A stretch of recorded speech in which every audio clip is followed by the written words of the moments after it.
Welcome back. Senses, a group exhibition, explores the material elements and physicality of the five senses. Now, this is what? Taste, touch, smell, sound, sight.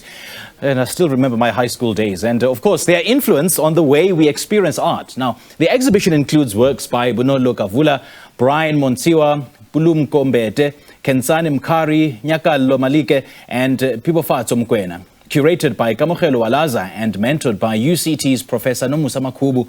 Kamogelo, as well as interdisciplinary artist and writer Nyakallo Maleke, joins us now in studio to share more on the exhibition. Ladies, a very good morning. Thank you so much for joining us. Welcome. Welcome. Thank you. Good to have you on the show. Yes. Great stuff. Now, let's start with you. Now, before we get into the exhibition, just take us through, the background of the artist. How do they become part of this exhibition?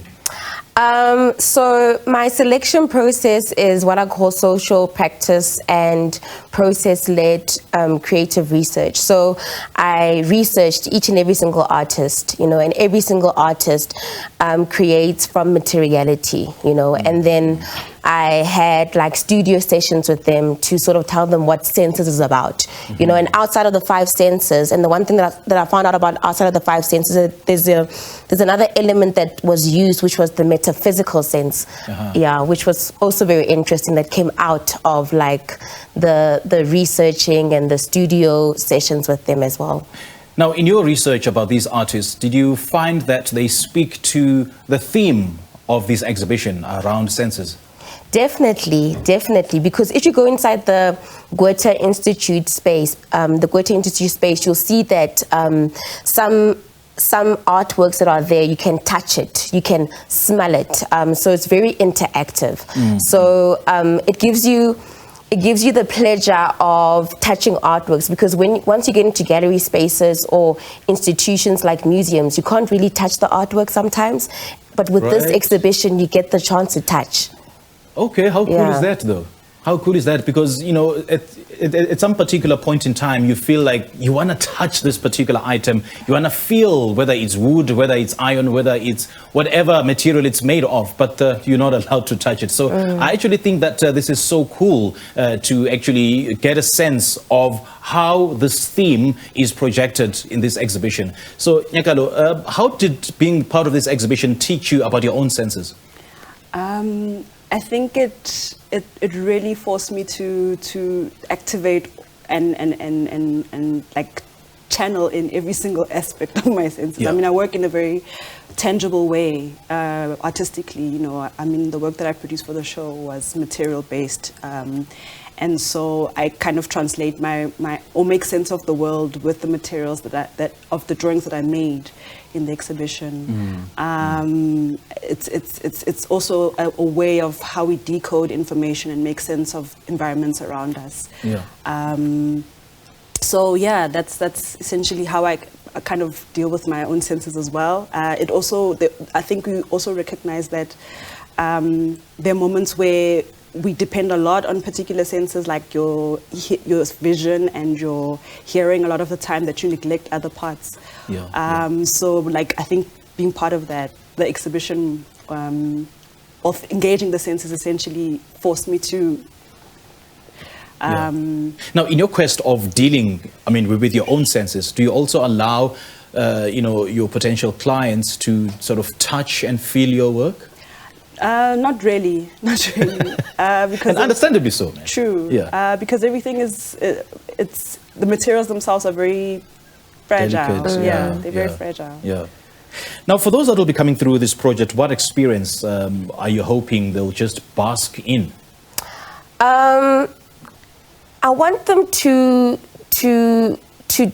be provoked, in a sense that, like, how can I say this? To create their own context from the five senses, because it's conceptual art. Conceptual art is not like, it's not like plain, like what you see, like a tree is a tree, but like the tree perhaps looks like something else, So I want people to sort of come into the space and sort of create what they want with the five senses and the metaphysical sense, because it's very abstract, very conceptual. It's not like the plain art that you usually see.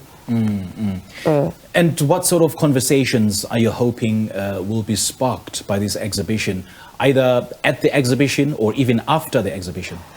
I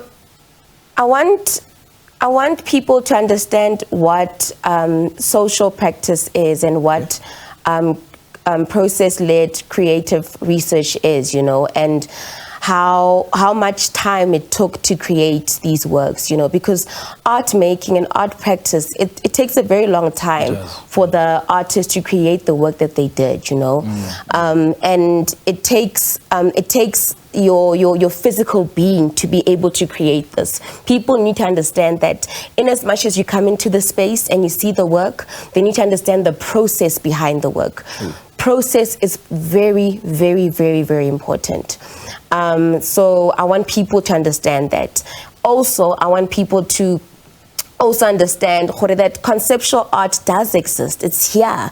And people need to understand that conceptual art also creates stories behind them, even though you may not understand what it means, but because you're looking at it, it evokes something. That's why the five senses are there, like to touch, to see, to feel, the metaphysical experience as well. Yeah, and apart from those elements, we certainly hope that people will understand the pricing of these pieces, because it's not just a piece. There's so much work that goes into it, and there's a story behind each and every piece. And speaking of stories, what stories are your pieces telling? A lot of my stories are very personal, they're personal narratives. I describe my drawings as journals of how I navigate the public space and just my daily experiences. So, but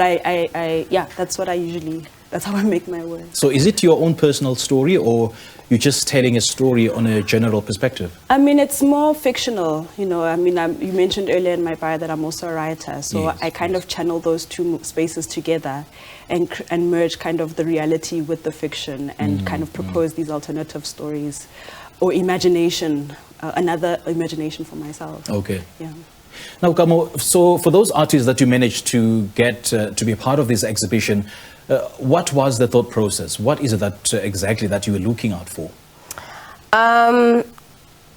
With each and every single artist had a story to tell, so I try to understand who they are as people, right?